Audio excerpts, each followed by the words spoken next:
우리에게 익숙한 아브라함, 그 이전의 성경을 짚어보는 아브라함 프리퀄, 약속의 시작 두 번째 시간입니다.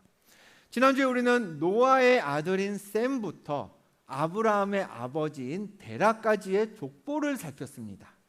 오늘은 본격적으로요, 데라의 집안, 데라의 가정, 즉 아브라함의 가정사를 한번 나눠보려고 해요.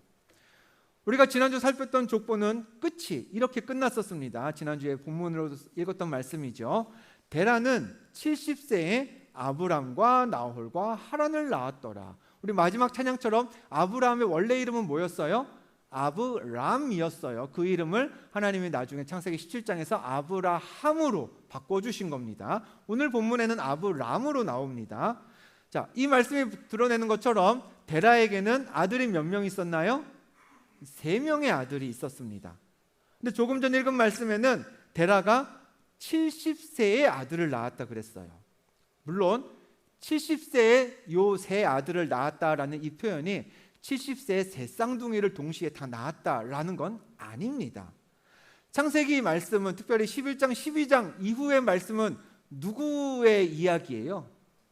아브라함의 이야기예요. 성경은 이제부터 어차피 아브라함 중심으로만 서사를 펼쳐갈 거예요. 그러니까 데라가 70세에 아들 셋을 낳았다라는 표현은 70세에 아브라함을 낳았고 나머지 두 아들은 그 나중에 이제 태어난 거다. 그러니까 70세에 태어난 건 아브라함이다 라고 생각하는 게 합리적입니다. 자, 데라가 세 아들을 낳았습니다. 근데 이 세 아들 모두와 함께 오래도록 행복하게 살았던 건 또 아니었습니다. 본문 28절을 보겠습니다. 하란은 그 아비 데라보다 먼저 고향 갈대아인의 우르에서 죽었다 했어요. 세 아들 중에 한 명이죠. 하란이라는 아들이 이유는 알 수 없습니다. 성경에 그 이유까지 기록하고 있진 않아요. 근데 아버지보다 먼저 죽었습니다. 또 그렇다고 되게 어렸을 때 죽은 건 아니에요. 오늘 본문을 보면 하란에게 롯, 밀가, 이스가라는 3명의 자녀가 있었다고 기록합니다. 그 기록으로 봐서 하란도 일찍, 아버지보다 일찍은 죽었지만 그래도 가정을 이루고 자녀를 낳고 살다가 사망했다라고 보면 되겠습니다. 중요한 건요, 하란이 죽은 장소입니다. 조금 전에 보았던 28절 말씀 다시 한번 볼까요? 하란은 그 아비 데라보다 먼저 어디서 죽었다? 고향 갈대아인의 우르라는 곳에서 죽었다고 했어요. 자, 이 우르라는 지명을 잘 기억해 두시길 바랍니다. 표시가 되어 있죠? 일찍 사망했는데 갈대아 우르에서 죽었다고 했어요. 자, 하란은 죽었지만 남은 형제 아브라함과 나홀은 각자 가정을 꾸렸습니다. 그런데 아브라함과 관련해서는 이런 설명이 덧붙습니다. 30절 말씀 우리가 읽었죠. 사레는 임신하지 못함으로 자식이 없었다 했어요. 아브라함은 사레와 결혼하고 나홀은 밀가와 결혼했는데 이 아브라함과 사레, 나중에 아브라함과 사라가 되는 이 부부에게는 자식이 없었습니다. 정리하면 이렇게 됩니다. 자, 데라에게는 70세에 낳은 아들 아브람과 하란, 나홀 이렇게 세 아들이 있었어요. 근데 그 중에 하란은 일찍 죽었어요. 아브라함은 사라와 결혼했어요. 나홀은 밀가와 결혼했어요. 그러나 아브라함과 사라의 부부에는 사이에는 자녀가 없었어요. 마지막으로 이 모든 일은 어디에서 있었나요? 갈대아 지역 우르라는 곳에서 일어난 일이었습니다. 자, 여기까지 정리해둔 상태에서 이제 오늘 본문을 같이 볼게요. 본문 31절 우리 화면을 보고 함께 읽어보겠습니다. 넘겨주시고 읽습니다. 시작. 데라가 그 아들 아브람과 하란의 아들인 그의 손자 롯과 그의 며느리 아브람의 아내 사레를 데리고 갈대아인의 우르를 떠나 가나안 땅으로 가고자 하더니 하란에 이르러 거기 거류하였으며 라고 했습니다.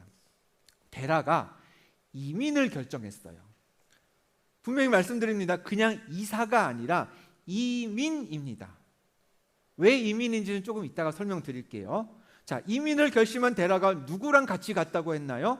말씀의 앞부분을 보시면 그 아들 아브람이 있었고요. 또 죽은 하란의 아들이니까 데라한테는 손자가 되겠죠. 롯이라는 사람이 있었습니다. 또 데라에게는 며느리가 되죠. 아브라함의 아내인 사레. 이들과 함께 이제 데라가 삶의 거처를 이민을 가는 거예요. 데라 가족이 그럼 어디로 옮겼느냐? 마찬가지로 같은 구절에 잘 설명되어 있어요. 구절만 하나 넘겨주시면 하이라이트가 바뀌었습니다. 노란색 글씨에 주목하면서 보시죠. 중간부터 읽겠습니다. 그의 며느리 아브라함의 아내 사레를 데리고 갈대아인의 우르를 떠나 가나안 땅으로 가고자 하더니 하란에 이르러 거기 거류했다고 했어요. 자, 노란색 잘 보라고 말씀드렸죠.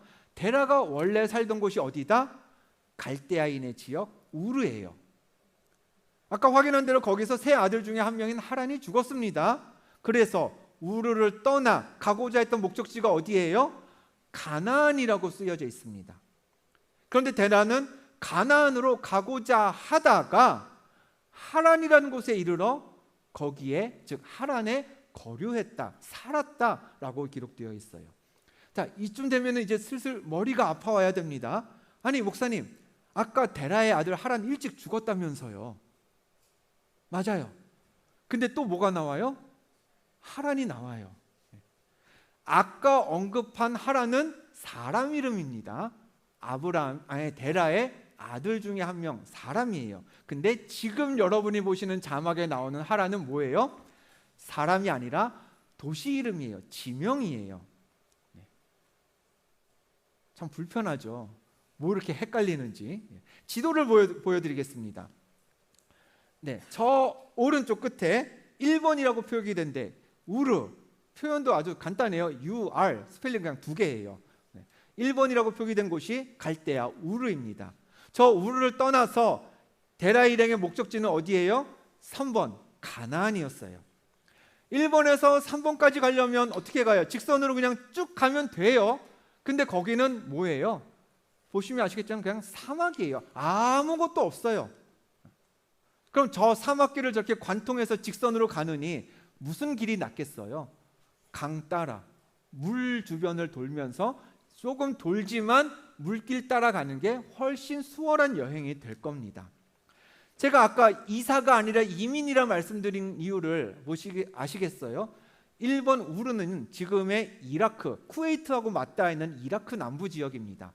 2번 하란은요, 지금 튀르키예 남부에 있는 도시입니다. 3번 가나안은 지금의 국가 이스라엘이 있는 곳입니다. 여러분, 이라크에서 튀르키예 갔다가 이스라엘 가는 게 그냥 단순한 이사인가요? 아니에요. 그냥 완전히 다른 세상을 가는 거예요. 이민도 이런 이민은 드뭅니다. 갔다가 또 갔다가. 이만큼 뭐 하루 이틀에 가는 길도 아니에요. 몇십 날을, 몇 달 또 갔을 거예요. 어쨌든 이렇게 대대적으로 준비해서 완전히 다른 세상으로 거주지를 옮기는 큰 결심을 데라가 했던 겁니다. 그래서 3번까지 갈 심산으로 1번을 떠났지만 2번에 멈췄던 거죠. 데라는 2번에서 계속 있었습니다. 그럼 그 아들 아브라함은요? 지난 시간에도 살폈죠. 우리가 잘 아는 유명한 말씀, 창세기 12장 1절 함께 봅니다. 여호와께서 아브라함에게 이르시되 너는 너의 고향과 친척과 아버지의 집을 떠나 내가 내게 보여줄 땅으로 가라. 하나님이 말씀하셨어요.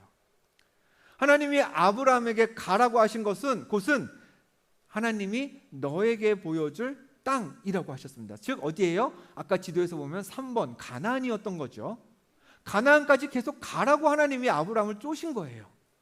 그럼 그 말씀을 듣고 아브라함은 어떻게 했느냐? 창세기 12장 4절입니다. 이에 아브라함이 여호와의 말씀을 따라갔고 롯도 그와 함께 갔으며 아브라함이 하란을 떠날 때 75세였다고 했습니다. 아브라함은요, 하나님의 말씀을 따라갔어요. 아버지 데라는 하란에 계속 거주하고 있는데 하나님이 너는 가라고 하셔서 아브라함은 그 말씀에 순종해서 갔습니다. 가나안까지. 이어서 성경은 아브라함 행적을 이렇게 기록합니다. 12장 5절 아브라함이 가나안 땅으로 가려고 떠나서 마침내 가나안 땅에 들어갔더라 했어요. 하란을 떠나서 아브라함이 가나안에 도착했습니다. 그럼 아버지 데라는 어떻게 됐을까요? 본문 32절에 이렇게 기록되어 있어요. 데라는 나이가 205세가 되어 어디서? 하란에서 죽었습니다. 데라는 하란을 떠나지 않았습니다. 하란에서 계속 살다가 거기서 죽었습니다. 그럼 애초에 1번 우르를 떠났을 때에는 데라도 또 아브라함도 어딜 가려고 했어요? 3번 가나안에 가려고 했어요. 근데 왜 데라는 3번까지 안 가고 저 2번 하란이라는 곳에서 멈췄을까? 왜 아브라함만 가나안까지 갔을까? 상상의 날개를 한번 펼쳐봅니다. 여러분, 우르에 살 때 데라의 삶이 어땠을까? 무슨 사건이 있었죠? 제가 앞서 정리를 다 해드렸습니다. 첫 번째, 누가 죽었어요? 사랑하는 아들 한 명을 우르에서 잃었습니다. 세 아들 중 한 사람이 죽었으니 남은 두 아들이 더 이렇게 각별했을 거예요. 특별히 장남인 아브라함이 데라에게는 굉장히 중요했을 겁니다. 고대 사회에 여러분, 아들이 아들을 낳고 그 아들이 아들을 낳아서 가문을 잇는 게 동서고금을 막론하고 굉장히 큰 일이었잖아요. 중요한 일이었잖아요. 그거 못하면 안 되는 거였잖아요. 그것도 이제 아브라함 같은 장남이라면 더욱더 아들을 낳았어야 했습니다. 근데 데라의 장남인 아브라함과 사라 사이에는 뭐가 없었다? 자녀가 없었다라고 우리가 앞서 살펴봤죠. 그러면 여러분, 그런 데라를 향해서 그 우르에 살던 데라 주변의 많은 사람들이 데라를 어떤 시선으로 보았을까요? 에휴, 저 사람, 아니 아들이 아빠보다 먼저 갔다며. 아유, 그뿐이면 다행이게요. 큰아들은 결혼한 지가 언젠데 자녀도 없대요. 그러면서 데라를 되게 복도 없는 사람, 뭐 이런 취급을 하면서 바라보았을 겁니다. 즉 데라에게 그 우르라는 곳은요, 굉장히 상처 있는 도시였어요. 아픔의 장소였습니다. 복 없는 사람으로 자신을 보는 시선만 가득했던 그런 곳이었겠죠. 어딜 가나 자녀도 없고, 그 자녀는 한 명은 일찍 죽고, 그 뭐 손자도 없고, 그냥 누가 봐도 그냥 좀 긍휼히 여기게 되는 그런 사람이 데라였을 겁니다. 그러니 어땠을까요? 우르라는 곳이 살고 싶은 곳이었을까요? 저라도 아니었을 것 같아요. 여기서 이러지 말고 어디 딴 데 가서 새롭게 한번 살아보자. 나 모르는 사람들한테 가서 한번 열심히 한번 살아보자, 이런 생각 가질 법하지 않나요? 결국 데라는 우르를 떠났습니다. 그래서 가나안을 향해 가다가 하란에 도착했습니다. 이 하란이란 도시의 이름은 히브리어로 보면 이런 뜻이 있어요. 길 혹은 도로라는 뜻이 있습니다. 곳곳으로 향하는 도로와 길이 갖추어진 도시라는 거예요. 무슨 얘기예요? 오래전부터 교역, 무역 이런 게 활발했던 도시라는 겁니다. 즉 살기 좋고 북적북적하고 유동인구도 많고 장사하면 잘 되는 한적한 시골 마을이 아니라 아주 대도시였다는 거죠. 바쁘게 일하면서 예전의 상처도 데라가 그 하란이란 곳에서 어렵지 않게 지울 수 있지 않았을까요? 새롭게 온 이 북적거리는 도시에서 그냥 소시민으로 열심히 살다 보면 굳이 내가 저 가나안까지 멀리까지 또 가야 되나? 여기 하란도 살기 괜찮은데? 하고 생각할 수 있습니다. 다시 말해서요, 1번 우르를 떠날 때 데라의 마음은 이랬을 거예요. 야, 어디라도 가자. 여기 우르만 아니면 되겠어. 내가 좀 살만하겠어. 그래서 떠날 때 목적지는 저 가나안으로 세팅되어 있었지만 사실 그 목적지가 데라한테 큰 의미는 없었어요. 가나안이 아니라 어디라도 살 수 있는 곳이면, 살아갈 만한 곳이면 괜찮겠다 여겼을 겁니다. 같이 아빠를 따라가던 아버지를 따라가던 데라도, 아브람도 비슷했을 거예요. 하란 정도면 살만하다 느꼈으니 우르를 떠나서 아버지 데라와 함께 하란에서 계속 지냈을 겁니다. 그런데 하나님이 아브람에게 나타나셔서 말씀하시죠. 아브람, 내가 너로 큰 민족을 이루게 해줄게. 내가 너한테 복을 줄게. 너의 이름을 창대하게 내가 만들 거야. 너가 그냥 복이 될 거야. 땅의 모든 족속이 너로 말미암아 복을 얻을 텐데, 근데 내가 지금 주는 이 약속은 네가 가나안으로 가야 이루어질 거야. 내가 너한테 가나안이라는 땅을 열어줄 테니 너가 거기로 가면 이 약속, 이 복의 주인공이 될 수 있어. 어떻게 할래? 가나안에 가야 진짜 복을 누린다는 약속을 받는 순간 하란에서도 살만했었던 아브라함의 생각이 바뀌었을 겁니다. 그래, 가나안이 아니면 다른 곳은 의미가 없겠다. 가나안에 가야 그 복을 누린다고 하나님이 말씀하셨으니 내가 저 하나님을 잘 알지 못하겠지만, 내가 저 음성 주시는 분이 누군지 아직은 잘 모르겠지만 여기 있는 건 아니겠구나. 가나안을 가고 봐야겠구나 라는 생각이 아브라함에게 들지 않았을까요? 예수를 그리스도라 믿고 구원받은 성도는 세상 사람과 똑같은 삶을 살지 않습니다. 이따가 저녁 때 세례 예식도 있고 또 입교 예식도 있다고 했죠. 오늘 입교식에 참여하는 분들, 여러분이 오늘 입교 예식에서 하게 되는 고백이 이겁니다. 나는 예수를 그리스도로 믿고 세상 사람들과는 다르게 살겠습니다. 여러분, 우리는 다 세상의 삶을 떠나는 사람들이에요. 새로운 믿음의 여정을 시작하는 게 성도의 정체성입니다. 우리는 다 우르를 떠난 사람이에요. 우리는 다 하나님이 보여주신 약속의 땅 가나안을 향해 가는 사람들입니다. 근데 믿음의 성도도요, 목적지로 향하다가 둘로 나뉩니다. 누구는 중간 기척지인 하란쯤 갔다가 그냥 거기에 멈춰요. 에이, 가나안 가봤자 별거 없을 거야. 여기 하란 봐봐. 여기도 충분히 매력적이잖아. 그러면서 그냥 믿음의 여정을 거기서 멈춥니다. 반면에 목표로 했던 가나안까지 가서 이르는 사람도 있어요. 중간에 좋아 보이던 곳도 있었겠죠. 생각보다 힘든 장소도 거쳐가게 됩니다. 그러나 끝까지 나는 하나님의 인도하심을 받는다고 믿고 계속 걸어가요. 하나님의 약속이 어떻게 성취되는지를 목격하는 건요, 믿음의 여정을 끝까지 가서 하나님이 보여주신 그 나라, 그 가나안까지 도착하는 사람에게 주어지는 특권입니다. 여러분, 10, 열이라는 목적지가 있다고 한번 생각해 볼게요. 목적지에 가는 방법 여러 가지가 있을 거예요. 누구는 2 더하기 8을 통해서 10으로 갈 겁니다. 누구는 1 곱하기 10을 통해서 갈 수도 있어요. 누구는 13에서 3을 빼가지고 10에 갈 수도 있습니다. 그럼 여러분, 2 더하기 8이라는 길을 선택한 사람은요, 절반쯤 가면 이렇게 생각할 거예요. 절반을 왔는데 왜 5가 아니지? 5는 되어야 하는데 왜 2밖에 안 되는 거야? 남은 절반이 사실 뭐예요? 8이에요. 그래서 나는 10까지 가게 돼 있어요. 근데 절반쯤 왔을 때 왜 2밖에 없는 거야 하면서 낙심하고 거기서 믿음의 여정을 끝내는 사람 있습니다. 1 곱하기 10의 길에 선 사람도 비슷하겠죠. 계속 열심히 왔는데 절반까지 왔는데 내가 가진 건 뭐예요? 계속 1이에요.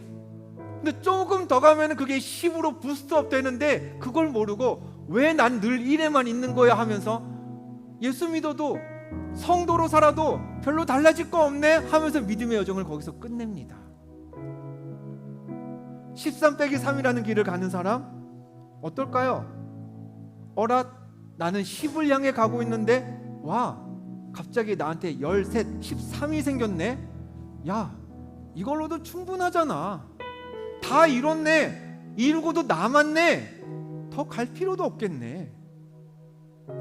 내 목적지는 원래 10이었는데 근데 13을 보는 순간 거기서 걸음을 멈춥니다. 그리고 영원한 평안은 사실은 10에 가야 누릴 수 있는데 13도 영원하겠지라는 착각 속에 빠져서 그 넉넉함에 매료되어서 그냥 저 길에서 시간을 다 보내는 거죠.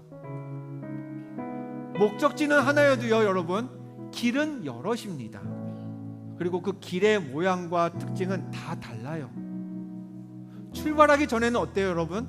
어느 길로 갈까 고민도 좀 합니다. 근데 이미 출발을 했다면 그때부터 여러분 우리한테 중요한 건 내가 가고 있는 이 길이 괜찮은 길인지 나쁜 길인지 이게 아니에요.